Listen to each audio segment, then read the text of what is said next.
কোনো মানুষের জীবন বিনষ্টকারী হিসাবে আপনি দাঁড়াবেন না। কারণ কিয়ামতের ময়দানে ওয়া কুল্লুহুম আতিহি ইয়াউমাল কিয়ামাতি ফারদা, আল্লাহর দরবারে আপনাকে একাকী দাঁড়াতে হবে। সেই দিন আপনার কোন অফিসার আপনার সাথে থাকবে না, সেই দিন আপনার কোন নেতা আপনার সাথে থাকবে না, সেই দিন কোন দল আপনার শেল্টার দিবে না। যদি আপনি দেখেন কোন কথা কোন অর্ডার মানতে গিয়ে নিরপরাধ মানুষকে মেরে ফেলা লাগে, প্রয়োজনে এমন চাকরি ছেড়ে দিয়ে পানের দোকানদারি করে খান। ইসলাম মানুষের জীবন হেফাজতকে এত বেশি গুরুত্ব দিয়েছে। বহু হালাল হারাম হয়ে যায় মানুষের হেফাজতের জন্যে, বহু হারাম হালাল হয়ে যায় মানুষের জীবনের হেফাজতের জন্যে। সারা দুনিয়ার সকল মানুষ মিলে যদি একজন নিরপরাধ মানুষকে অন্যায়ভাবে হত্যা করে, আল্লাহ তাআলা সারা দুনিয়ার সকল মানুষকে জাহান্নামে ঢুকায় দিতে কুণ্ঠাবোধ করবে না। মানুষের জীবনের হেফাজতটা গুরুত্বপূর্ণ। আর আজকে আপনার কাছে মানুষের জীবনের হেফাজতের কোনো মূল্য নাই। কুকুর মরলে তার মূল্য থাকতে পারে, বিড়াল রাস্তায় মরে গেলে তারও হয়তো মূল্য থাকতে পারে, মানুষ মরে যায় তার কোনো মূল্য থাকে না। ইসলামে সকল হুকুম আহকামের চাইতে গুরুত্বপূর্ণ মানুষের জীবন। বহু হালাল হারাম হয়ে যেতে পারে মানুষের জীবন হেফাজতের জন্য, হারাম হালাল হয়ে যেতে পারে মানুষের জীবনের হেফাজতের জন্য। মদ খাওয়া কি হালাল না হারাম? কথা কয় না। এমন কোন জায়গায় বিপদে পড়েছেন যেখানে আপনি যদি আপনার সামনে কোনো পানি নাই, আর এই মুহূর্তে আপনি যদি একটু পিপাসা না মিটান আপনি মারা যাবেন, আপনার সামনে রাখা আছে এক গ্লাস মদ, শরিয়াত বলে তখন তুমি জীবন বাঁচাবার জন্য মদটা খেয়ে নাও। এমন কোথাও আপনি বিপদে পড়েছেন যেখানে আপনার খাওয়ার জন্য কিচ্ছু নাই, সামনে রাখা আছে এক বাটি শূকরের গোশত। শূকরের গোশত কি স্বাভাবিক অবস্থায় হালাল না হারাম? ইসলাম বলে যদি জীবন বাঁচাবার প্রশ্ন আসে তখন হালাল হারামের দরকার নাই, শূকরের গোশতটা খেয়ে আগে জীবন বাঁচা।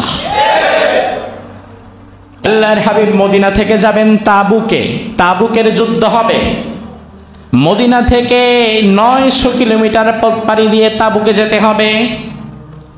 কিন্তু 30,000 সাহাবী নিয়ে রাসূলুল্লাহ নিজেও ময়দানে নেমে যাবেন। ও ভাই আমার, দেখেন রাসূলুল্লাহ কিন্তু শুধু ঘরে বসে কথা বলেন নাই, প্রয়োজনে অন্যায়ের বিরুদ্ধে সাহাবায়ে কেরামদেরকে সাথে নিয়ে ময়দানেও নেমেছিলেন।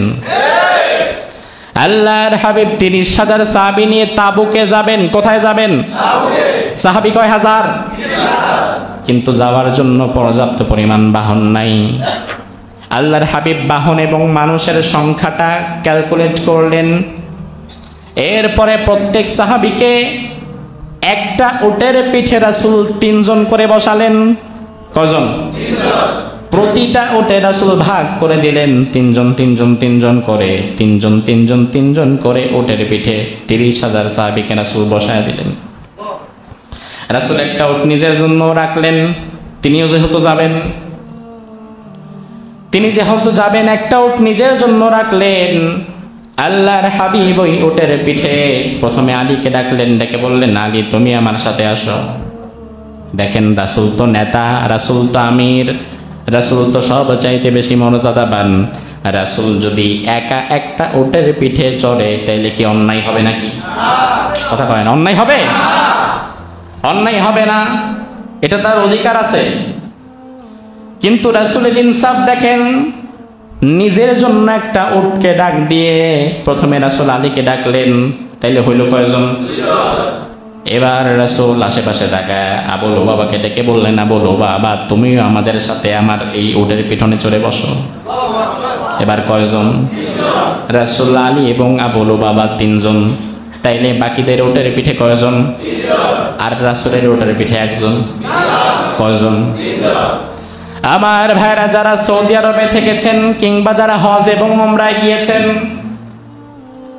আপনারা যদি উট দেখে থাকেন কিংবা যাত্রীবাহী উট সম্পর্কে আপনাদের যদি ধারণা থাকে, তাইলে আপনি দেখবেন এই যাত্রীবাহী উটগুলো, মরুভূমির জাহাজ যেগুলো, সেগুলো একা একা যায় না।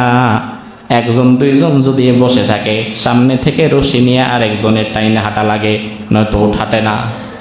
একজন সামনে থেকে একটু রশি দিয়ে টান দেওয়া লাগে, তাইলে উট যাইতে থাকে। এই জন্য আল্লাহর হাবিব 3 জন তো বসলেন, আবু লুবাবা প্রথমে উটের রশি ধরে টানতে লাগলেন, পথ অতিক্রম হচ্ছে। কিছু দূর যাওয়ার পরে আলী বলল, আবু লুবাবা ভাই, প্রচন্ড গরমের ভেতরে অনেক কষ্ট তুমি করেছো, এবার তুমি একটু উটের পেছনে গিয়ে বসো, আমি উটের রশি ধরে টানবো। আলী নিচে নামলেন। নিচে নেমে আলী রাদিয়াল্লাহু আনহু উটের রশি ধরে টানতে টানতে টানতে টানতে সামনে আগালেন। কিছু দূর যাওয়ার পরে এবার রাসূল বলল, আলী একটু উটটা থামাও, আমি একটু নিচে নামবো। ভাবলেন রাসূল হয়তো একটু তার হাজত ছাড়বেন, ইস্তিনজা করার জন্য নিচে নামলেন। আল্লাহর হাবিব নেমে আলীকে বললেন, আলী তুমি এবার উটের পেছনে গিয়ে বসো, আর রশিটা তুমি আমার হাতে দিয়ে দাও, আমি নবী মুহাম্মদুর রাসূলুল্লাহ এখন তোমাদের উটের রশি ধরে হাঁটবো। সাহাবায়ে কেরাম অবাক হয়ে গেলেন। আখিরি জামানার পয়গম্বর, যার মুখের কথা আইন, যিনি বললে হালাল হয়, না বললে হারাম হয়, ওই ব্যক্তি সাধারণ দুজন মানুষকে উটের পেছনে বসায় নিজে উটের রশি ধরে মরুভূমির মধ্যে হাঁটবে। আলী রাদিয়াল্লাহু আনহু বললেন, ইয়া রাসূলুল্লাহ, এটা কোনোদিন হতে পারে না। আবু লুবাবা বলে, ইয়া রাসূলুল্লাহ, এটা কোনোদিন হতে পারে না, আমরা মানতেই পারবো না, এর চাইতে তো মরে যাওয়া ভালো। আমরা বসে থাকবো আর রাসূল রশি ধরে হাঁটবে, এটা মানবো কিভাবে? আল্লাহর হাবিব বললেন, আলী, আবু লুবাবা শুনে নাও, আল্লাহ তাআলা আমাকে ইনসাফের নবী বানিয়ে পাঠিয়েছেন। এখন আমি যদি নিজেই ইনসাফ না করি, তাইলে তোমাদেরকে ইনসাফ শিক্ষা দেব কিভাবে?